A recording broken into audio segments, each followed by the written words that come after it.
You don't just get to run with your own basic instincts and just do a thing with them because you just want to, like, no, stop, okay? Like, Papa sees hostilities against oneself. Yeah, a type establishment thing. So now, because of Freud's that stage, that phallic phase, that's when little children start to, like I said, experiment with their sexuality. But parents must intervene. Irresponsible parenting. In the heart of a child dwells a great deal of folly. In the heart of a girl child dwells penis envy. And in the heart of a boy child dwells castration anxiety that can result in essentially a misogynistic flair that's going to make him underestimate women and think that you ain't jack, you're small, you're tiny, and I'm gonna rule you. It's the Adam curse. Like, the curse on Adam is that from now on you're gonna rule your wife Eve. So when you want to lord it over a woman with an iron fist, that is castration anxiety. You don't want your own authority taken over. And so for those reasons, in protecting your manhood, your phallus from being castrated because the girl covets yours, right? Covets your power. Type establishment thing, you then will by any means necessary maintain your manhood, right? You will maintain your manhood to a point of being, like, frankly, just kind of violent. You're gonna be, just heavy-handed on a woman, and also withhold love and all different kinds of weird things. Listen, there are roots, right? So, like I keep saying in my content, psychology half-heartedly explains the condition of man. When you go to the Bible, you find the full story, and that's what I'm here trying to achieve, right? And I hope I'm doing an excellent job in so attempting. So herein lies this weird stage of childhood development. And so with this issue, when as a mother, when you find your little girl are just saying, show me yours, Johnny, when little Johnny from next door and your little daughter, if you find them in a small little corner at the tiny age of 4 or 5, out here checking each other's nether regions. No, they're not mailing, they are not exploring their sexuality. They're sinning. You need to let them know at that age, in the heart of a child dwells a great deal of folly. The rod of discipline drives it away from him. So you let the kid know that, no, don't be experimenting with Johnny's wiener, and you don't, Johnny, experiment with my girl's sandwich. Like, just let the gay, hey, you break them apart. You let them know that this stuff is problematic. But in 2025, parents are so liberal that they are letting children show you mine and I'll show you yours. Like, hey, in South Africa, there was a law, not a law, but it was a bill drafted, I don't know if it was passed, right, a couple of years ago, where they were actively trying to train children in a school curriculum to explore their sexuality by masturbating as early as the age of 5, because that's when the phallic phase actually more or less is around. And Papa, there was this one colored lady that covered that story on some We Need to Stand Up. And again, therein lies the thing that I'm trying to speak about.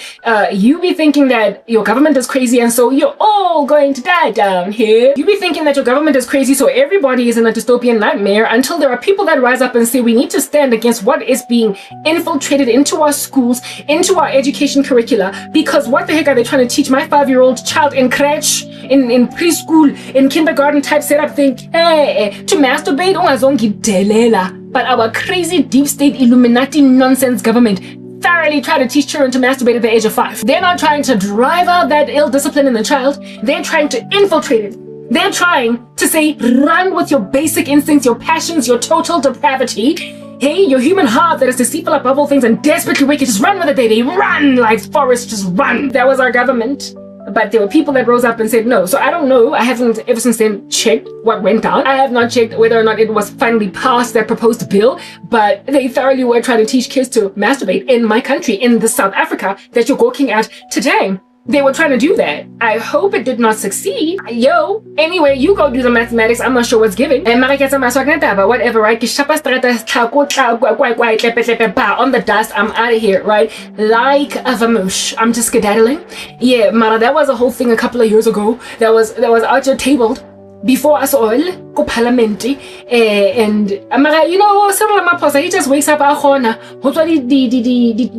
talk out of his eyes, and he just out here tries to expropriate people's land without compensation. So maybe he just passed that bill, also just yawning shortly after waking up from sleep. I don't know. I hope not, but it was definitely tabled. But there was a pushback on the ground. So if at all there is pushback, you are to recover yourself from the thought that you're all going to die down here. You must realize that if you fight, if you stand, if you pick up your mantles, and if you go out into the village and you pick it, you might actually, in that riotous state, succeed to stay a heinous agenda from being proliferated. But mainstream media, will actually make you think that children are just okay to be taught to masturbate in class. Yeah, mainstream media will make you think that there is no single sober 5-year-old that will realize that I don't want to be seeing my brother's manhood or my classmate's manhood and actually covet it to a point of masturbating as a 5-year-old and it being okay, or masturbating as a 6-year-old and it being okay. It is to assume that children can't figure that out. But if your kid is growing up in a house of parents that are like my nation's government, trying to like basically allow in an education curriculum in guidance or life orientation for children to masturbate, to put that in our curriculum, if at all, parents are like that, just like our government, well, I mean, yeah, what else? What other foundation does this kid have? Because a kid will naturally develop a curiosity towards the differences, towards the genital differences of both parents, male and female parents.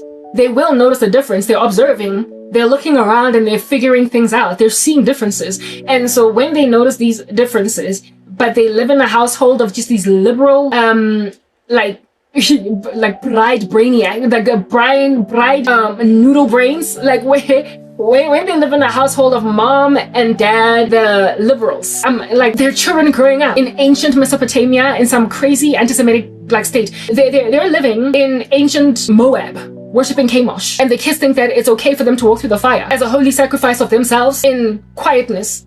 When they're being sacrificed, they won't scream, they won't complain, they won't see that they're being killed. They won't be uncomfortable about being sacrificed as children because they will be made to feel like it's an honor to die for Chemosh. They will feel like it's an honor to die for Molech. They will feel like it's an honor to be chosen. If you've seen the movie Ruth on YouTube, the children over there be actually getting trained to feel honored, to be burned in the fire in behalf of Chemosh. These children don't know any different. So if kids are being taught by their own parents that masturbation is cool at any age, whether or not you're 5 or even 15, when they're growing up in Netflix culture and their parents are not actively rebuking crazy activity, they will, when a teenage girl that is curious about sex at the age of 12 rocks up, a preteen rocks up and says, "Mom, I'm in love with Johnny Boy who's 14 and we both want to have sex," and the mother then sits them down and says, "Listen, you don't want to fall pregnant at this age, so I would recommend that you use these kinds of condoms and go on the contraceptive pill." Instead of entirely rebuking sexual activity at all, they're going to feel honored to grow up with such a liberal parent and to also offer their bodies up to Chemosh. If at all your children are growing up in that ancient civilization in the movie Apocalypto, they won't know any better. So the issue here then is in atmospheres that are actively trying to, what is the word that I'm looking for? Prime children and train children to be like child soldiers. They're like children when children are growing up under crazy rhetorics, they're like kids in Gaza that are being trained Jew hatred from very young. Hence why I spoke about that one young man, Wahamas, that called his mom and dad, priding himself in killing a married couple that are Jew. He was likely primed from the time he was a child. And I mean, the kids of Gaza that are being trained to hate Jews to a point where bloodshed and rape of Israeli women ain't jack. They don't see humanity in that. That's just one example on a global scale of what happens when you indoctrinate children from an early age. We all know these child soldiers listed about Africa and how it is that, yes, like it meant they're lethal. They're lethal. And they are with limited conscience because they just like from their mother's wombs. They're already trained how to carry a gun and how to not care for certain tribes. Look at how young those militants out here massacring Christians in Sudan are. I spoke about them in my last video, about how it is that you look in their faces and some of them look like as young as 16, 17, and they're actually carrying this big fat chunky rifle, and then they're rounding up all of these Sudanese men and women in a shallow grave and they're just like shooting them. 16 years old. How have you no heart at that tiny age? I would not have been able to gaze at that kind of bloodshed at the age of 16. I would have been bereaved, I would have been grieved, I would have been sorrowful because I was trained differently. I was raised up in an atmosphere where it is that death was not healthy, it was not right, it hurt, it stung, and that there was nobody that necessarily deserved it. And so it would have killed me as a 16-year-old to watch all that murder. But these boys were able to just carry it out and then eat a burger afterwards. Why? Because from the time they were as young as perhaps 5 years old, enduring that very psychosocial stage of childhood development, they were trained that killing certain people ain't jack, certain lives don't matter. So when then you train children from a small little age, growing up in these cray-cray households, that's when then you actually dealing with individuals that frankly do cause that dystopia, the dystopia that everybody is evil, because that's what's going on. And that's what mainstream media, I guess, is targeting. That's what they're trying to do. They're trying to basically infiltrate leftist doctrine in children. And they're also trying to infiltrate this doctrine through parents that are crazy like Moabite parents, that are crazy like Amorite parents, that are crazy like Philistinian parents out here teaching children in Gaza to hate the Jews. And if at all you can train children from a small little age to hate the Jews, then eventually you will get to a point where, even though the statistics presently don't reflect our desired eventuality, in the future, it will reflect it. So make the parents nice and scrambled in their brains so they can teach their children smack, so their kids won't know to riot against furries in school. Yeah, in class that want a kitty litter. If you can get to their millennial parents, maybe even Gen Z parents, you can then get the Gen Alpha children being raised in cooked households, literally cooked like an egg households. And so then we're raising up a generation of leftists. But my thing is, what the heck? Why do you want a world like that? Why do you want a world full of like 5-year-olds masturbating? Why do you want a world full of teenage pregnancies? Why do you want a world full of STDs? Why under heaven do you want a world full of people walking around in mascot suits? No, not because it's a soccer match, not because it's a rugby match, and the mascot is out just standing for the blue team, but because that's who they read. Who is this? That's what they identify as. Like, it's weird, guys. It's weird. But you see, like I said earlier, when enough people believe in a weird thing, it starts to become true to them, even though it's entirely bizarre. Until those who are speaking the right thing are ignored, like that lady in the gymnasium in the US. She was the one who was right. It made entire sense to those of us who are sober, and yet she was encircled by a bunch of chunky, grown people, even with muscles. After all, it was a gymnasium, that were just walking right by her like she was crazy, and she's the one that lost gym membership. Hey?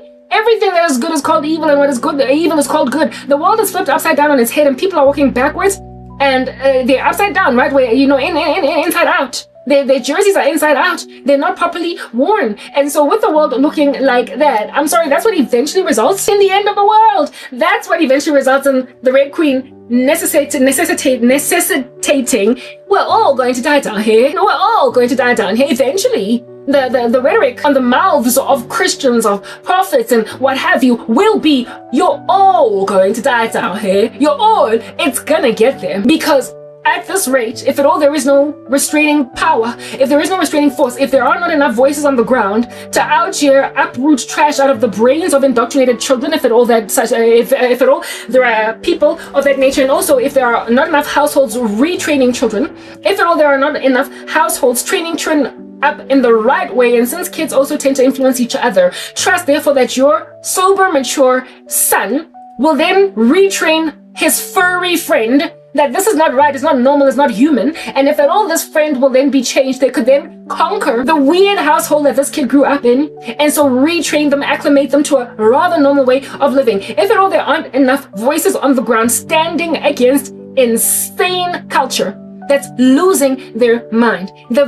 world will ultimately taper down to a point where we're all going to die down here. And this time it's not a glitching robot, it's the truth. This time around, it's the end of the world. Because everywhere in schools, 75% of the student body over there is woke. Yeah, in schools, 75% of the student body over there is woke. And so really and truly, the violently outnumbered 25%, 75% is woke, 10% is indifferent, while the remaining 15% are trying to stand up against it. They're too outnumbered for there to be any true change. And when people are that outnumbered, that's when whole-scale persecution and slaughter, therefore, of those who stand for what is right is going to happen. That's when the tribulation becomes a thing.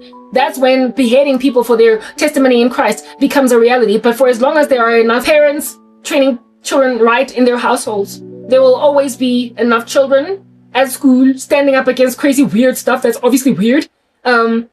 And maybe these kids might even succeed to influence, since children tend to peer pressure, rub off on each other, all these other crazy kids that want to go to school with litter boxes. Do you understand what I'm saying? Yeah, or kids that want to go and use girls' bathrooms and what have you. I mean, if you think about even that story of that, I think this also happened, I think this happened in the UK or maybe in the United States of America, where a whole bunch of kids in a boys' bathroom were lamenting about a girl. This time around it was children, and not so much a grown adult in a gym, all right? It was children that were lamenting that what is a girl doing in the boys' bathroom? And this was recorded.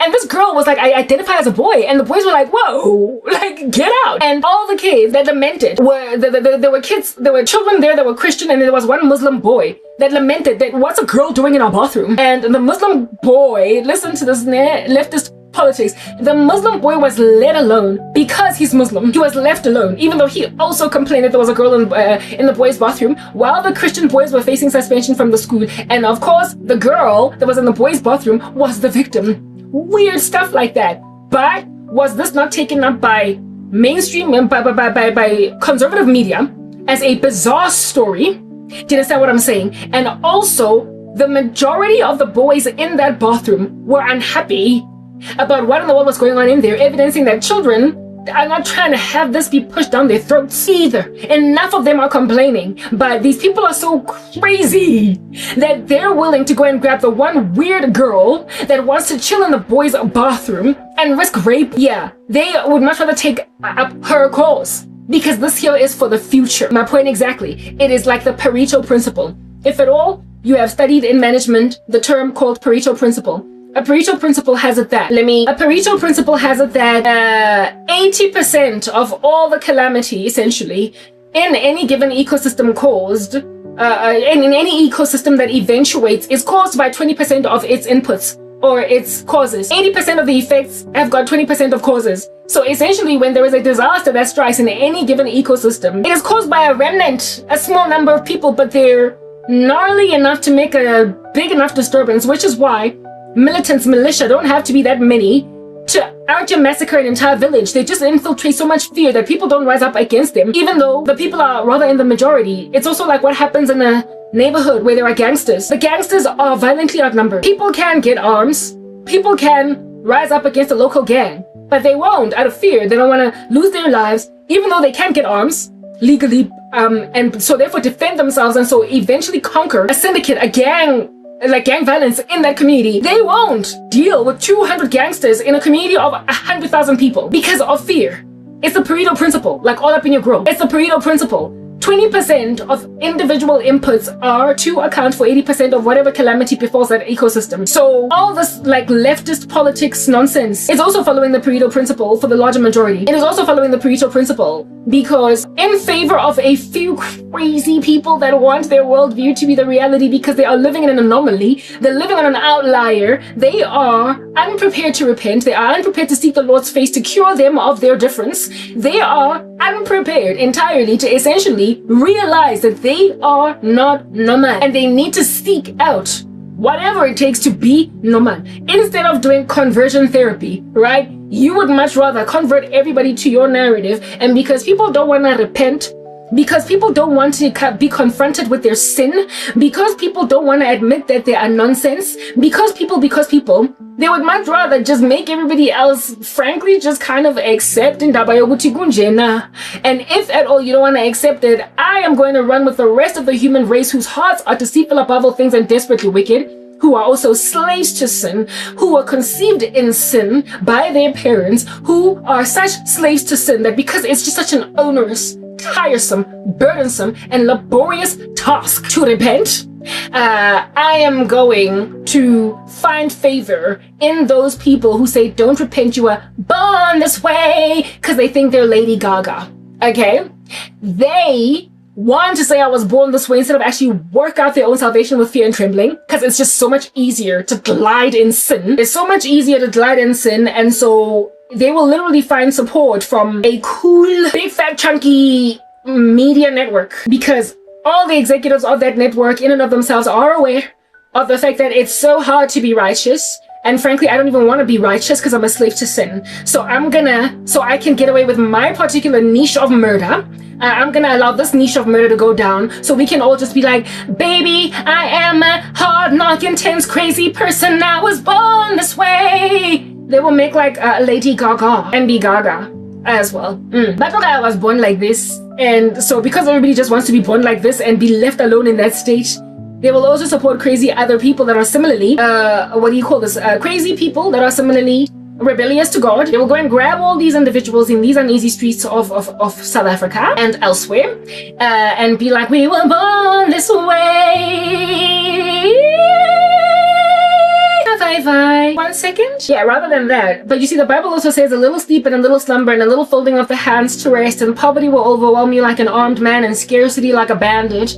So since spiritual death is like, frankly, just kind of bankruptcy too. When you're lazy to fight sin, when you're lazy to fight your flesh, when you're lazy to beat it into submission, you will be eternally bankrupt. You will be eternally bereft. You will be eternally nonsensed.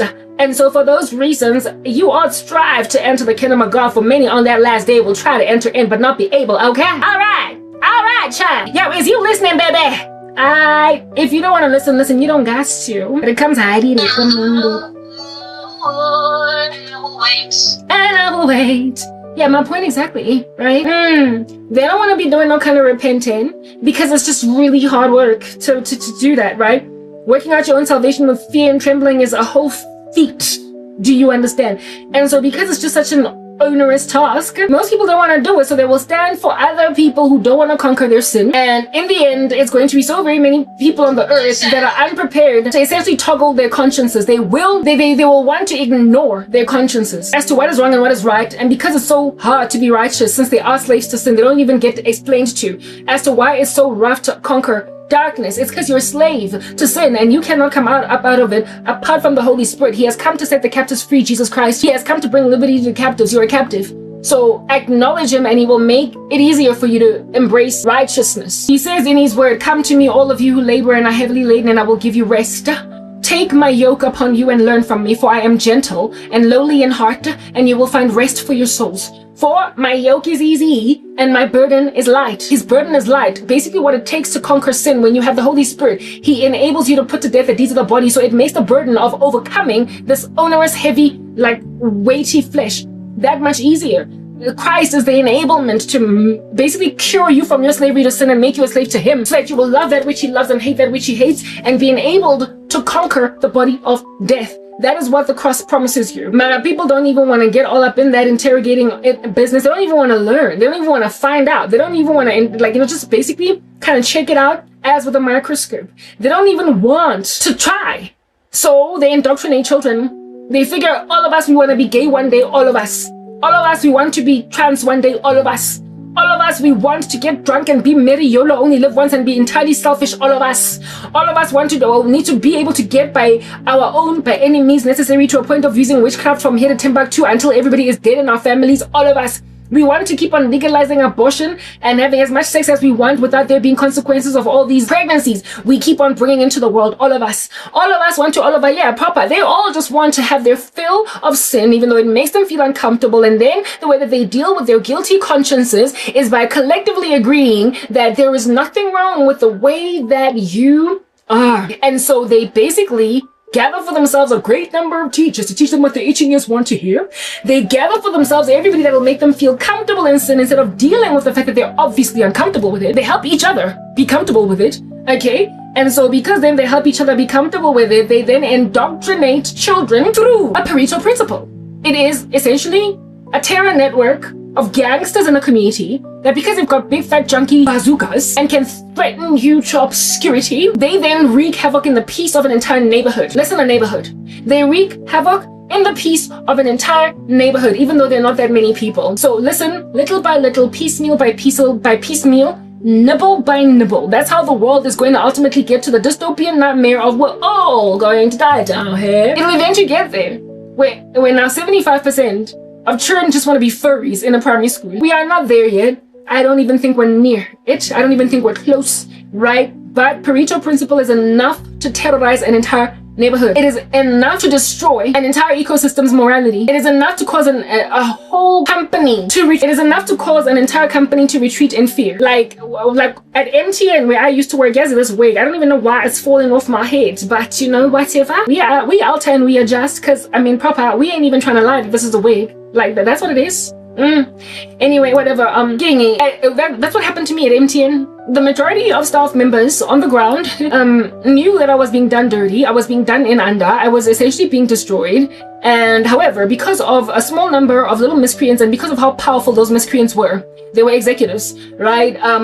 they were pretty much HR, because of the power of those that could essentially make the calls that could destroy people's futures and what have you. People that would have stood with me didn't, just out of fear of losing their own jobs. And you see, like, when people don't do what is right because of fear, when people don't do what is right because of fear, it doesn't matter that those who intimidate and those who cause fear are, out of 100 people, only 20. People will literally disregard and entirely ignore the fact that, listen, the numbers are on our side. The numbers are on our side. That's actually, I don't know if you've seen the series of the movies The Hunger Games. That's how they win the war. They succeed to convince the tributes, the people in the capitals, in the districts, that there are more of us than there are of them. The people in the capital are not that many. They've just got resources. They've got guns and they've got money, but we are the numbers.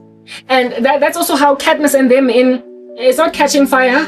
In Catching Fire, the All-Stars, they convince the tributes in the Hunger Games to basically stand up against the capital, saying that the enemy is out there. We are not the enemy. They came to realize that we are not going to tap dance when the elites say we must tap dance, because it is the very reason of us tap dancing out of fear. It is the very reason of us tap dancing out of fear that then keeps them in power, even though they don't have the numbers. Insofar as we can rise up together and revolt, the entire capital will be brought low, and that's exactly what happened. As we know, the Hunger Games progress. From Catching Fire, the revolution happens, and by the time we're dealing with, it's not Mockingjay, but the very last one, you get my point.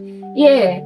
We are to be dealing with President Snow being brought to book. We are to be dealing with Peter recovering from his mental illness after being kidnapped by the Capitol to do their bidding. We are to be dealing with people ultimately conquering nasty, gnarly, beefy structures. People realize eventually, somewhere along the way, that the enemy is out there, but it takes 1 or 2 or 3 brave souls to put that out there, and for them to survive so many crazy, essentially being ignorednesses, for them to survive, first of all, the first Hunger Games, for them to convince a mob inside the second Hunger Games that we can't just keep dancing for these people when they say jump and we say how high. We literally cannot continue to do that. So stealth works that way, and mainstream media works that way.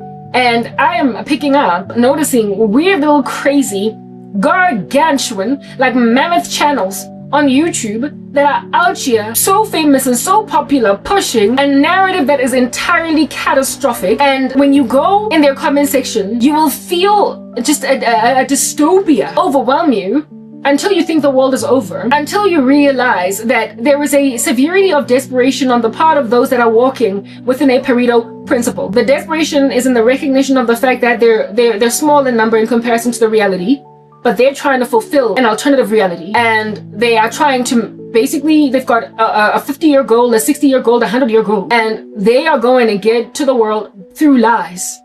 And they know that lies told in mainstream media are easily and very quickly snubbed. They're very quickly brought low. Fact-checking on the part of those that are standing against this weird, gnarly narrative is all that it would take to debunk a lie being spoken in the mainstream media. And so, in the interest of protecting mainstream media networks, they then hire these little subsidiaries, if you will, that then are made just gargantuan, just entirely mammoth, like YouTube channels that are much too big for what under heaven it is that they're trying to proliferate. And these people get to the small man on the ground.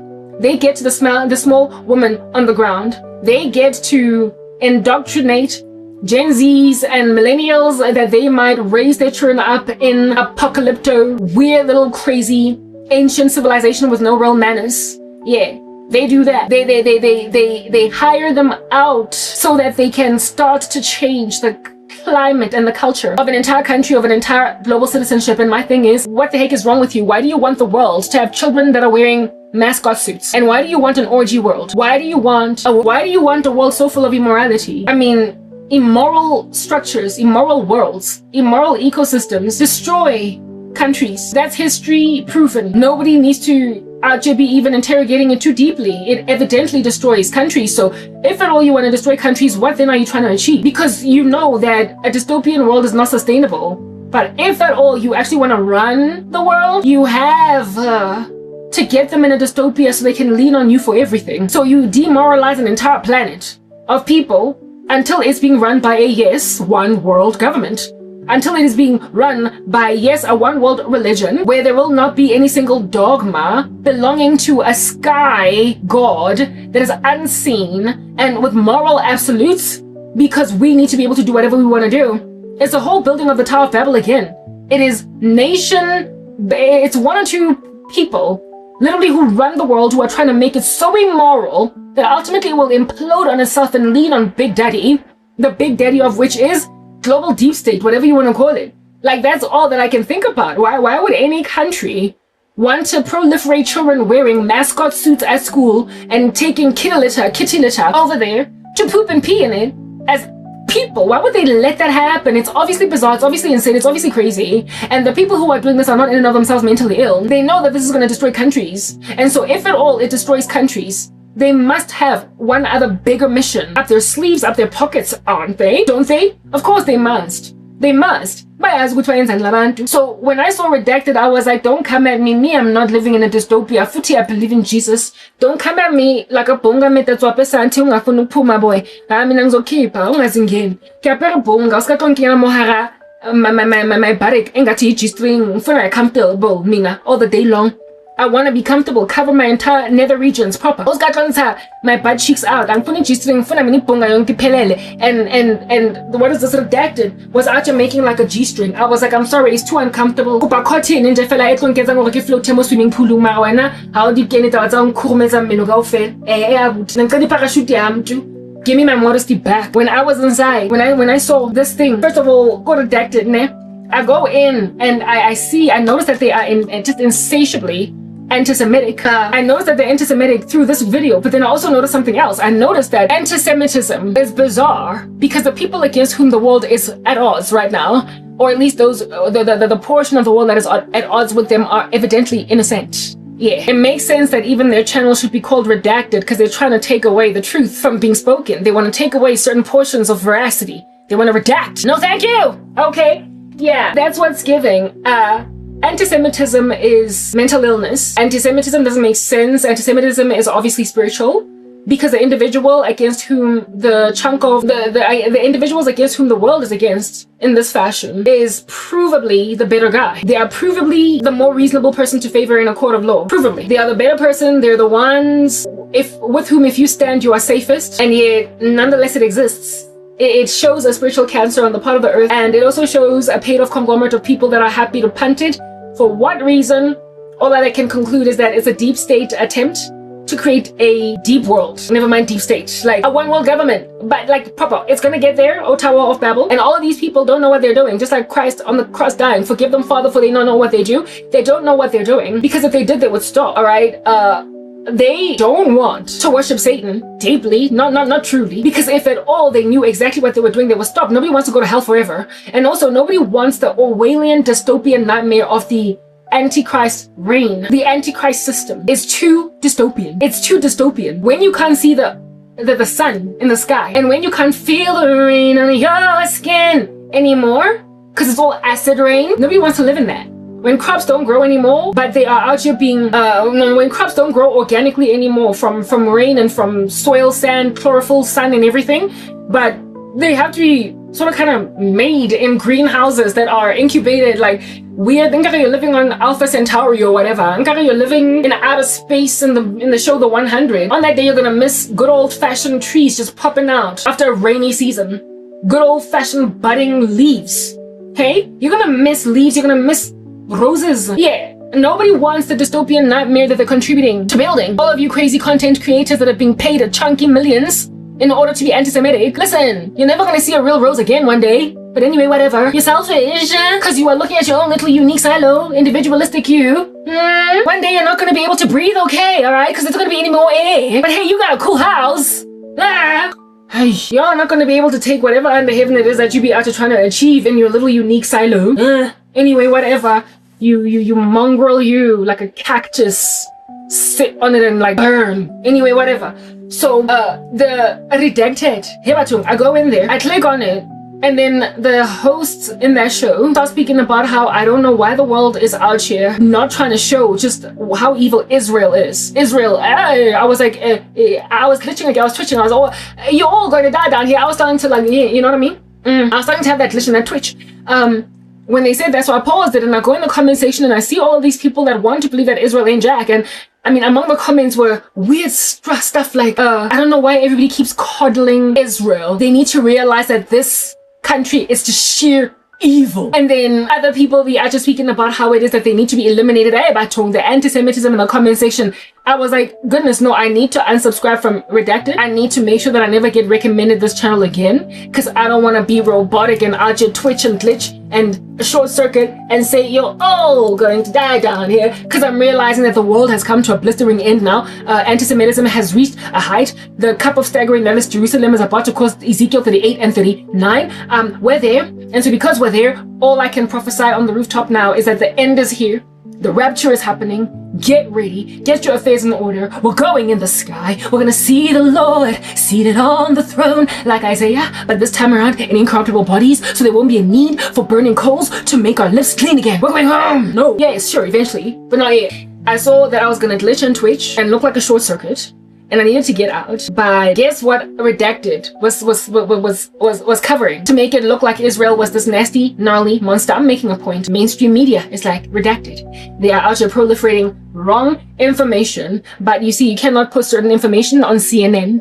You cannot put certain information on a news network. You can't put certain information on the New York Times, Washington Post. You can't, because they're so mainstream that as soon as they proliferate a lie and it gets proven a lie, they have to like send an apology. They have to say, I'm sorry. They have to redact.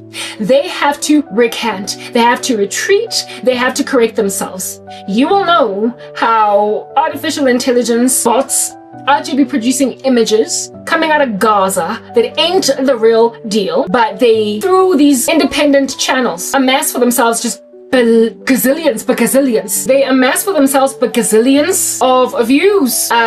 And the people who ultimately disprove the footage as authentic, legitimate, and real only get watched by 1 million people. The conservatives maybe will be like, this is a lie, but by then it's already reached gazillions of people that believe the artificial intelligence. It's what Charlie Kirk was trying to counsel Netanyahu, saying, listen, you are losing the PR war. You need to perhaps like do a different thing. Israel is losing the PR war. But that's the thing. Why would Israel lose the PR war? They're losing the PR war precisely because they're honest.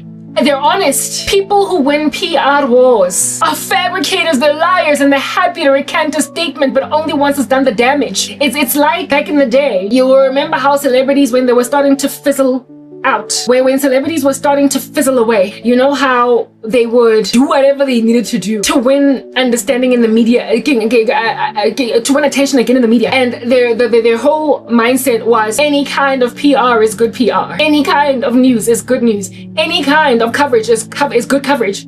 So they would literally do bizarre, weird stuff like what Britney Spears apparently did with shaving her hair in front of everybody, like what Lindsay Lohan, like a whole millionaire, just stealing like what do you call the stuff? Is it like jewelry, makeup? Remember Lindsay Lohan? She's like so wealthy and she went and stole because she was starting to fizzle. She was starting to fizzle away, and it was speculated by E! News that covered it at the time that Lindsay Lohan, we imagine, anticipate that because she was fizzling away, she was dying down. She basically went into that store and stole, I think it was perfume. I stand corrected as to what she was stealing in order to basically get news on her again. And you know what? It worked. It worked like proper. It brought attention back to her. It brought Britney Spears' little meltdown, brought attention back to her, but at the same time, it also put her under conservatorship. So conservatorship, you ate that word, okay? Conservatorship.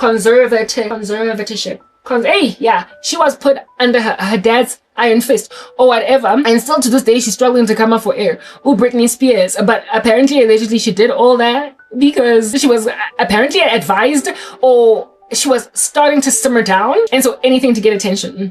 Like, yeah, when celebrities are starting to die down, they do weird stuff in this country. Pearl Tracy went and took a photo in a tree, and she's much too old to be out there wearing a bikini in a tree. Like anything at all to get attention for yourself. And in the case of Lindsay Lohan, even so far as to mess with your criminal record by stealing, because I guess you trust that, unlike the rest of us who have to make sure that we don't get criminal records so we can still be employable by corporates when you're a celebrity. So what if you're an ex-con, right? So what? If anything, it might add to your celebrityhood to have been in prison before. It might add to your clout or whatever. So they're not really scared to go to jail for 6 months. They're not really, or whatever. And that's what Lindsay Lohan did. Anything for PR. So when you are not honest, it'll be easy for you to win PR wars. It'll be easy for you to get attention. It'll be easy for you to get listened to rather than the next door neighbor. You are going to be more theatrical. You're going to be full of lies. You are going to be willing to fabricate some details. You are going to be willing to embellish a few details. You are going to be willing to essentially do what it takes to get the PR war on your side. And Israel is, never mind Israel, but if you're honest and you insist on maintaining honesty, you are not going to win a PR war. I'm telling you right now, you're not going to win. You're not going to win a PR war that runs on, you're not going to win a PR war in order to win popularity. The battle on that day becomes the Lord's, and the reality is what is rather on your side. Trust in the Lord becomes what is on your side. You must wake up to realize that those who are with you are more numerous than those who are with them. But those who are with them are full of psychological manipulation. They win PR wars. And the only reason why they win PR wars is because they are willing to lie.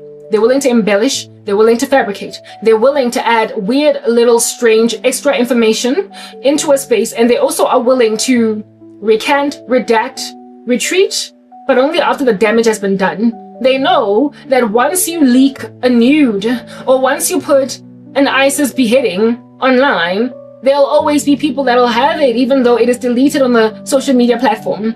Even though it has been brought down, even though people have complained, there will always be people that will see it. There will be people that will always have access to it, and it will also be burned in people's understanding. They won't be able to unsee what they saw. They won't be able to unsee what they saw, and so because they will not be able to unsee what they saw, the damage is done. And that's how Hamas, or the pro-Palestinian movement, the anti-Israel movement, has won information war. It's because it's dishonest and it's prepared to keep on saying, I'm sorry, that was a mistake. I'm sorry, I lied.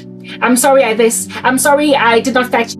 I'm sorry, this information ultimately turned out to not be the real deal. I'm sorry. They're willing to offer apologies, but they also know that by the time they offer an apology for fabricating information, there are people who just don't buy iskelem.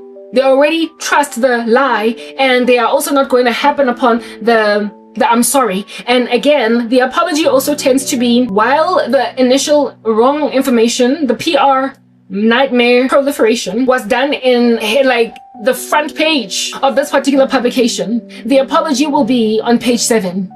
The apology will be on page 21, and even then at the very bottom over there, without even like a photograph captioning, where a photograph with a caption on it. Yeah, so they'll just basically have only this to say, I said sorry, but on page 28.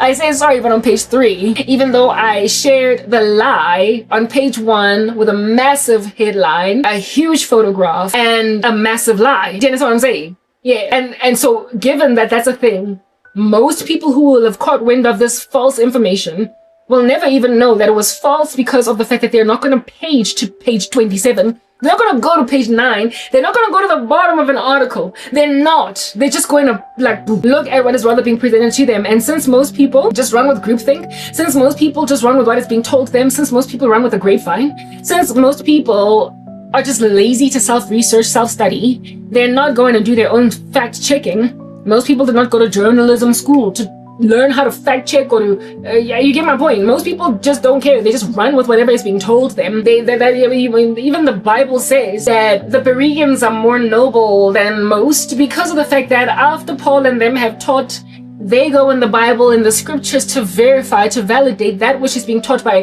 the apostles against the scriptures. So the Bible encourages fact checking. The Bible encourages a Berean disposition, but I mean, you know, most people don't even take advice from the Bible. Their houses are not built upon the rock, they're built on the sand. They hear the word, it goes in one ear and out the other. They could not care any kind of less for the truth. They just run with whatever is being taught them. And in the last days, you're also going to get a whole bunch of people that would much rather learn understanding from the scriptures through teachers instead of through self-study. They just listen to crazy preachers and they run with whatever is being taught, and that's why Prophet Lovi's church is just packed to the brim. And that is why Nzwakhe Transedi or whatever is packed, Bushiri packed. That is why Marcus Rogers is packed. That is why all these churches full of all these randos are just packed. They're packed because people just want to keep on listening. People want to keep on listening, but without fact checking. And so if they don't fact check, they will never learn the truth. And because of the lazy nature of people and their unpreparedness to fact check, therefore, whoever is honest and is just out here just trying to be, above reproach, their battle is won by their honesty only in God. The Lord will in due season if you lash onto him. It is written in his word, commit your ways to the Lord and he will do this. He will make your righteousness shine like the dawn and the justice of your vindication like the noonday sun. Lord is the one that's going to give you vindication in spite of dishonest, shoddy, underhanded embellishments caused by a nightmarish conglomerate of people that are living in a crazy little dystopian, myopic silo where it is that in the spirit of whatever million they get in order to lie about Israel or to lie about whatever it is that is a lie, they're just comfortable with the fact that they're gonna just amass for themselves numbers upon numbers upon numbers of followers, and so be really comfortable in their small little dystopian nightmarish corner of the earth at the expense of the truth, and be dead by the time the lie they proliferated causes so much dystopia on earth that indeed now all saints on earth will have to tell everybody, you're all going to die down here. You're all going to die down here. They're gonna bring the world to a dystopian nightmare, but by then, Candace Owens is 99 and away 2 seconds from breathing her last. By then, Tucker Carlson is 108 and 2 seconds away from breathing his last. He's already destroyed all that much. By the way, the hosts on the show Redacted are 299 and on their way to breathing their last. And so they're gonna leave Gen, never mind Alpha, but Beta behind with all that crap to run with all that nonsense to deal with all that beheading in the tribulation to handle, with all that. They're selfish that whatever it is that they're doing, even though maybe they might have a conscience and a tag of it, they don't care that in my lifetime, I'm highly unlikely going to endure the consequences of all this anti-Semitism and also the consequences of standing with what do you call this, with the obviously wrong side, like you cannot love people that are that violent, that out to kill their own people. You cannot stand with people that do public executions of their own people, who hate democracy. You cannot stand with rapists. And you also cannot possibly expect a country to not defend itself and be any kind of decent or reasonable. You cannot stand with that. It is evident who here makes the best sense to stand with for the sake of the global health, for the sake of the health of the global citizenship. You cannot be any kind of reasonably expectant of a safe earth when you stand with anti-Israel sentiment in favor of Israel's enemies, who are just barbaric and bizarre. Israel's enemies are killing the church in Nigeria. Israel's enemies are killing the church in Sudan, in Mozambique. They're being funded by Iran. They're being funded by the Middle East, by the United Arab Emirates. The UAE might not necessarily be an enemy of Israel, but it is an enemy of Christianity. And they are trying to spread Islam across the world. And when then you are standing with Islam, you for the life of you are standing with the massacre of so many Africans in jihad. And that is not a sustainable world to support structures like those. So you gotta know that in the end, it's going to result in something heinous for the world at large. You can't stand with them and be as intelligent as Candace Owens and be as intelligent as Tucker Carlson and not be able to forecast 100 years into the future that your PR on behalf of that enemy will cause a dystopian nightmare on the global scale, where there will be just an absolute massacring of democracies across the world. Massacring of democracies across the world who were massacred because you stood with the wrong people 100 years ago. And you were that famous, you were that popular, you were that mammoth, you were so big. And you also had a whole bunch of people grabbing you for their teacher to teach them what their itching ears want to hear. People who already hated Israel from the get-go. You were scratching their itching ears. You were pampering them with validation. And so because of the fact that that's what you did, now that you are on your deathbed 100 years from today, the world will be looking that much more dystopian. And while today there might be a certain percentage of people that are anti-Semitic, you will have contributed to several, never mind decimal points, but actual individual unique single-digit points more of a percentage increase in global anti-Semitism. So if at all today is standing at 25%, it'll be because of you that by the time we die 100 years from today is now sitting at 45%. And so at that height, there will be that many more people sending out flyers. There will be that many more people hunting a rhetoric to hate Israel. So therefore moving that 45% to 50 that much faster, seeing as there's that many more people advocating for this particular concern. That's what you're doing. You cannot be that intelligent, that smart, and not foresee what you're actually doing. You cannot be that intelligent and that smart, and so therefore not there, and not therefore foresee what you are actually doing. All that I can conclude is that you trust that by the time you pass away, by the time you get to a ripe old age, even though presently you are popping babies and your babies are popping babies, so basically you are making the earth nicely uninhabitable for your grandchildren. You don't care because, I mean, you're not going to be alive when there's all that dystopia. You're like King, is it Hezekiah in the Bible, that knew that the Israelis will be taken into captivity in Babylon, but was like, as long as that doesn't happen in my lifetime proper, I'm good. He was selfish. He didn't stand in the gap for his country. He didn't pray because he knew that captivity and that disaster was only going to fall upon his land once he was dead. So that was enough for him. So just like that king, you're good insofar as you're not here to endure global anti-Semitism at a height of maybe 45% to 80%, just to give 45% to 50%, because that's when essentially it would make the whole planet insufferable, including Yona America Yaluna. So redacted when I was all up in that world and I saw those comments, I was like, what in the world? And guess what it is that they were sharing in the video? Guess what apparently allegedly made Israel this heinous monster? They were showing a video of IDF soldiers literally rounding up a bunch of Palestinians in a warehouse, and they were raping them. They were raping Palestinians, men and women. So they were essentially sodomizing men and raping women. And these people were IDF soldiers. I was so bereft at that apparent footage that made its way on redacted, because I was like, but why would IDF soldiers put themselves, that footage was not doctored, it was real, right? And I was like, why would IDF soldiers, knowing all the global anti-Semitism that is going on, why would they do this? Like, what the heck? And I remember just thinking, listen, in every country that are crazy there, because I stand with Israel no matter what, I clicked away from that video, and I also, I didn't unsubscribe. I didn't even bother to unsubscribe. I just clicked don't recommend channel, so I don't ever have to watch Redacted again, right? Yeah, but I remember just being really distressed, and I remember also just saying to myself, listen, whoever you stand for, nobody's perfect. And there are rapists in Israel, there are murderers in Israel, that's why there are prisons over there, and there are Israelis in those prisons, there are all different kinds of crazy, gnarly people in every society. So you don't just stop supporting a country or a people purely because of the misdeeds of certain people there that are really gnarly, monstrous, right? And I also wanted to even do a comparison in my own brain saying, listen, look at these IDF soldiers.